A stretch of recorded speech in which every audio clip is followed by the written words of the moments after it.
Welcome back to my YouTube channel. और आज accounting ratios का पार्ट 3, जिसके अंदर हम बैलेंस शीट का पूरा फॉर्मेट याद करेंगे।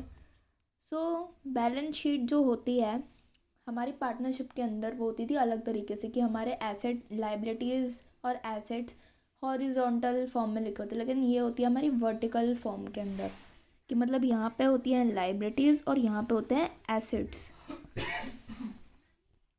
वो हम वाली जो हमारी थी वो थी पार्टनरशिप की बैलेंस शीट, और ये हमारी कंपनी की बैलेंस शीट। तो ये हमारी थोड़ी डिफरेंट होती है।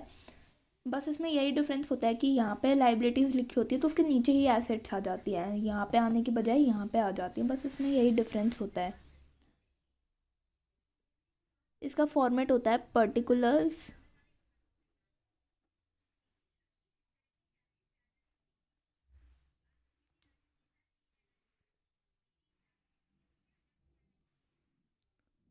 नोट नंबर, करंट ईयर, इसमें आती है करंट ईयर की अमाउंट, और इसमें प्रीवियस ईयर की फिगर्स आती हैं।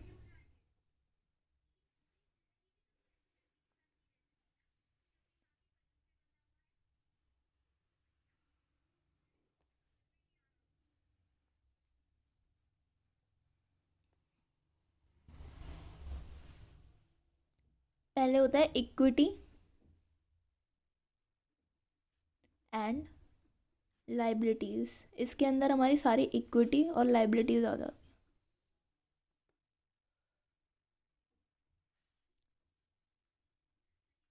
पहला होता है हमारा शेयर होल्डर्स फंड, जिसके अंदर आती है हमारी शेयर कैपिटल। शेयर कैपिटल क्या होती है?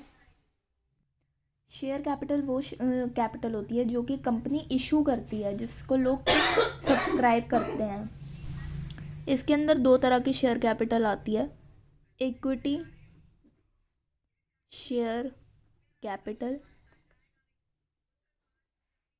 और प्रेफरेंस शेयर कैपिटल। दूसरी आइटम जो हमारी शेयर होल्डर्स फंड के अंदर आती है वो है रिजर्व्स एंड सरप्लस। इसमें क्या आता है? Surplus, that is statement of profit and loss. और जो भी आइटम होती है जैसे जर्नल रिजर्व, ऐसी कोई भी आइटम जिसके पीछे रिजर्व लग गया वो रिजर्व एंड सरप्लस में ज़रूर आएगी। सिक्योरिटी प्रीमियम,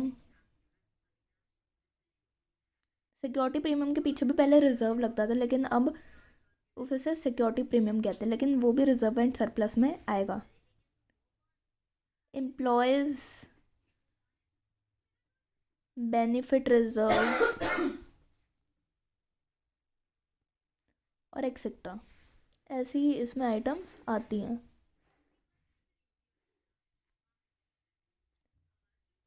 तीसरी आइटम है share allotment, share application money.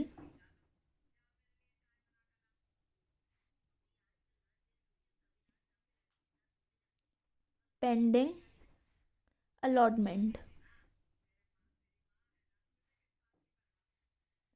और इसमें ये भी लिख लीजिए नॉट इन सिलेबस। ये हमारे 2024 से 25 के सिलेबस में नहीं है, लेकिन मैं फिर भी बता देती हूँ। ये वो मनी होती है, जैसे कभी कभी क्या होता है कि जितना कंपनी इशू करती है उससे ज़्यादा लोग सब्सक्राइब कर देते हैं, मतलब उससे ज़्यादा डिमांड आ जाती है, तो एक्स्ट्रा पैसे आ जाते हैं एप्लीकेशन मनी के। तो ये वो मनी होती है जो अलॉटमेंट पर अभी तक एडजस्ट नहीं हुई है, ये अभी एडजस्ट होनी है, तो ये वो मनी होती है।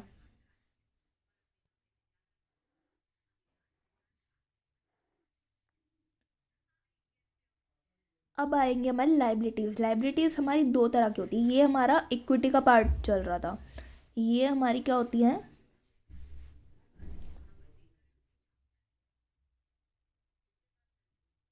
इक्विटी। ओके।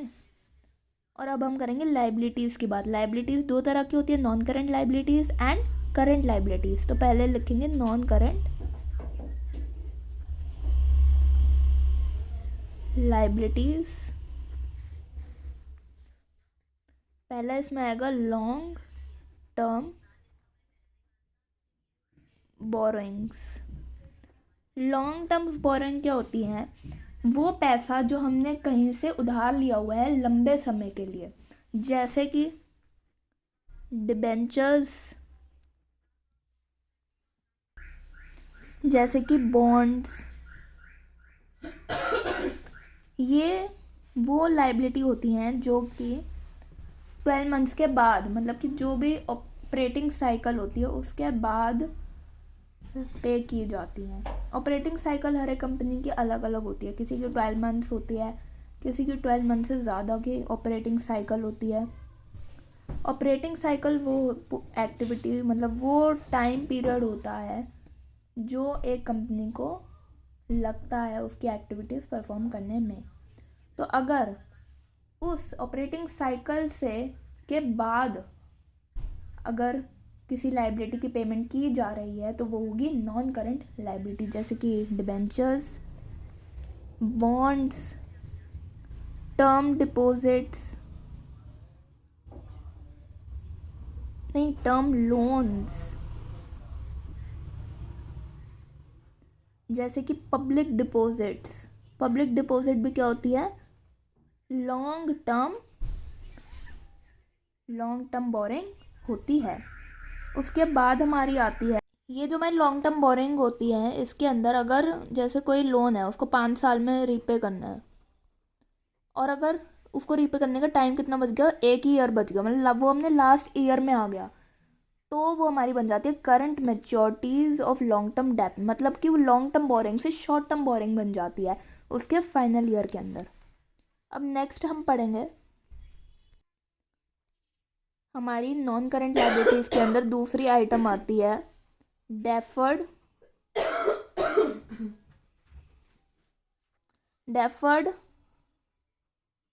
Tax liabilities.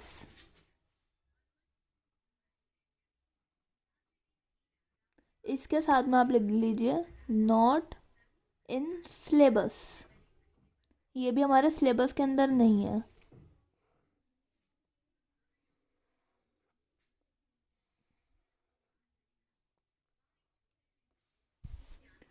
तीसरा आता है हमारा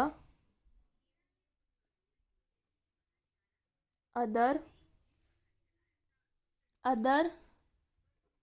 लॉन्ग टर्म लाइबिलिटीज। इसके अंदर हमारे आते हैं ट्रेड पेबल्स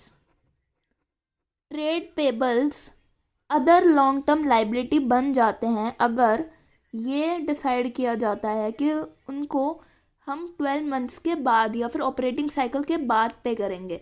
तो वो होते तो करंट लाइबिलिटी हैं, लेकिन वो हो जाते हैं other long term liabilities.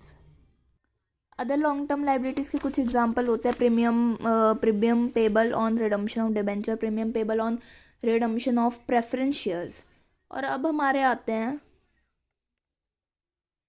Fourth item of non current liabilities, जो कि है लॉन्ग टर्म प्रोविजंस। इसके अंदर क्या आती है हमारी प्रोविजंस क्या होते हैं? प्रोविजन वो अमाउंट होती है जो कि हमने साइड में रखी होती है प्रॉफिट से फॉर द फ्यूचर यूज़, कि मतलब उसकी लाइबिलिटी जो है वो फ्यूचर में अराइज होगी, तो वो हम अपने प्रॉफिट्स में से अलग रखते हैं जिससे कि फ्यूचर में हम उसको पे कर सकें। और लॉन्ग टर्म का मतलब क्या हुआ कि 12 मंथ्स या ऑपरेटिंग साइकिल जो भी किसी कंपनी की होती है उसके बाद उस प्रोविज़न की लाइबिलिटी आती है, मतलब प्रोविज़न का यूज होता है।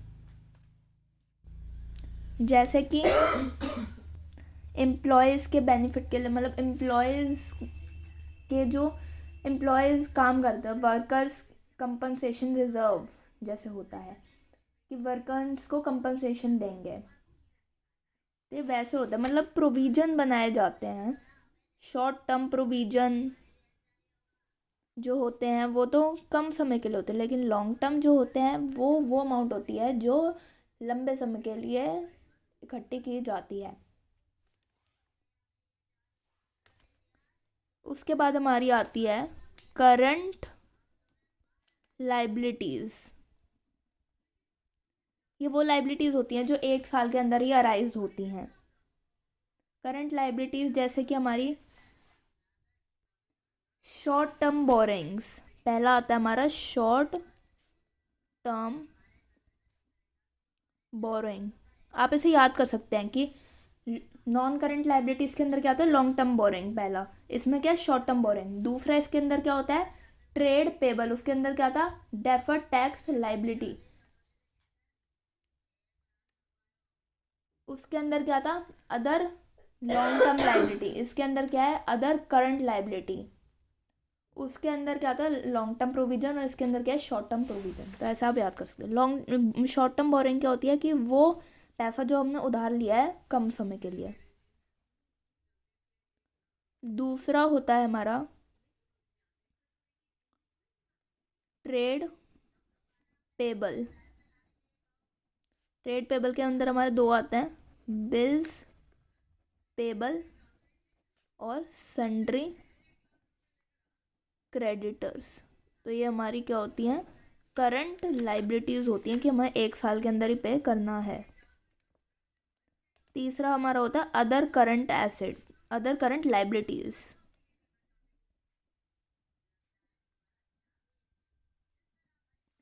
जैसे अनपेड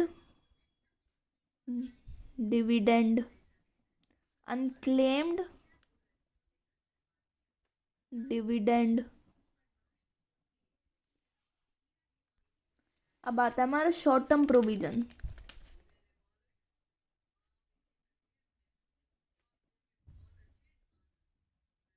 वो पैसा जो हमने अपने प्रॉफिट में से साइड में रखा है, किसके लिए, फ्यूचर में यूज़ करने के लिए, लेकिन हम इसको कम समय के लिए बचा के रखते हैं। मतलब कि 1 साल के अंदर ये प्रोविज़न हमारा यूज़ हो जाता है, तो इसलिए हमने इसको कहा है शॉर्ट टर्म प्रोविज़न। मतलब कि 1 साल के अंदर ही इसकी लाइबिलिटी अराइज हो जाती है। तो ये हमारा था लाइबिलिटी पोर्शन पूरा का पूरा, equity and liabilities portion of balance sheet. Next video के अंदर हम कवर करेंगे एसेट्स का पोर्शन, जिसके अंदर आएंगे नॉन करंट एसेट्स और करंट एसेट्स। तो आई होप आपको समझ में आया होगा। तो वीडियोस को रेगुलर देखिए और समझते चलिए, तो आपको सब कुछ समझ में आएगा। सो बाय गाइस।